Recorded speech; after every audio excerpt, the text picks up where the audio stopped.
Hi, welcome to another episode of Brick Solutions. I'm here today. I'm going to take you around the Disney castle. I'm going to show you around it briefly, and then I'm going to make a few little tweaks. One problem, I don't actually have the Disney castle here. So let's use some Disney magic and make it appear. Brickety brockety boop! Hey! Right, as you can see, this is an amazing castle straight from the off, really nice and big. But let's have a little look around it, let's go close in on some details, and then I'll talk to you about my thoughts and what we can change on it, and maybe solve those little things that bugbear me.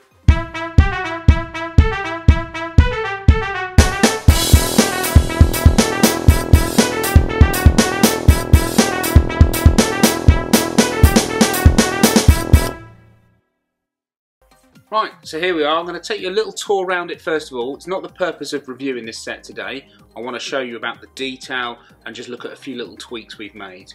But first of all, I think it's really worth emphasising. We've got this lovely facade, we've got the tower, and all of these are loads and loads of detail packed with it. Loads of really interesting techniques, like how they've made this apexed roof here, right up to the conical tower with the gold studs on, and how they've built that using snot techniques. So you've got lots and lots of great detail. It is a magnificent looking set, and the rear of it with all the different rooms is absolutely brilliant. It's a real homage to Disney. However, when I built it, enjoyed it, I love the overall look of it, but there's a couple of little things that bug me.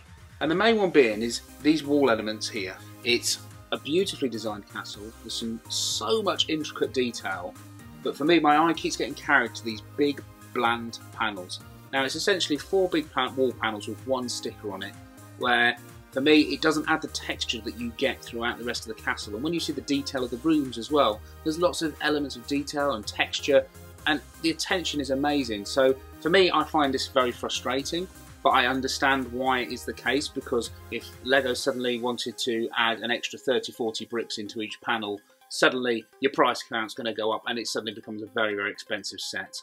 So I understand that, but for me, what I want to show you today is a solution I've come up with, which is very simple, very easy, and hopefully will help you improve. If it bugs you like it bugs me, it will help you improve your castle. So in true Blue Peter style, here's what I did earlier. So here you go, I've created this textured wall. Now it's very, very straightforward. I've obviously got some samples. I've been watching Blue Peter a lot, so I'm very prepared. This is the original section that I have taken out. So it is essentially just 4 big wall pieces. Each piece is 5 bricks high and 6 studs across. So using those calculations, I've created this textured wall. So what you've got from this textured wall here is it's a very, very simple structure, inspired by Luke Hutchinson when he does his medieval walls. You can see more about his work in Bricks magazine. I have just followed what he does, not quite as heavily textured as his, because I thought if you go too much it's going to distract from the detail above. But as you can see, I think it really lends something.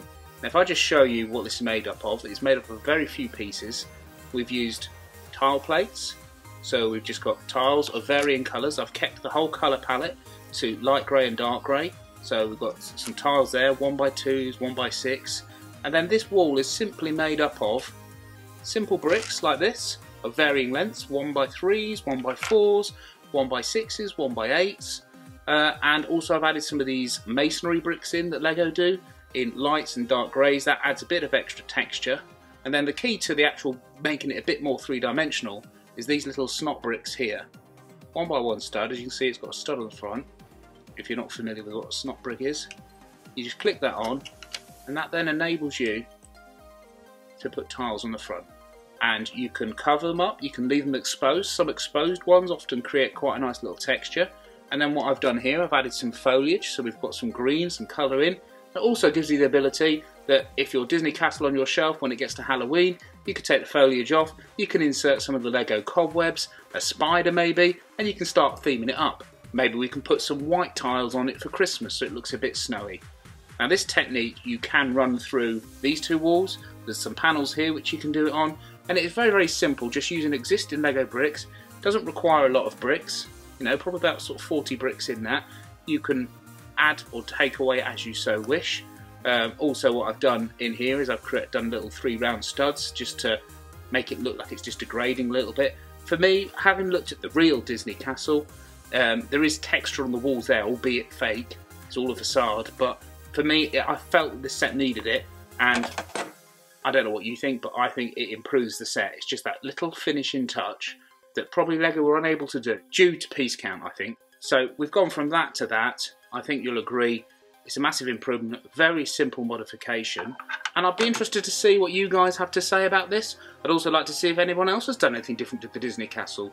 So why don't you share with us your creations on our Facebook channel or Twitter, or go to Republic 66 Media where you can subscribe to Bricks Magazine or Bricks Culture, where you'll discover more techniques like this and more professional hints and tips from builders. Or alternatively, you can subscribe to our YouTube channel where you'll find more Bricks solutions, more videos, and follow us what we're up to.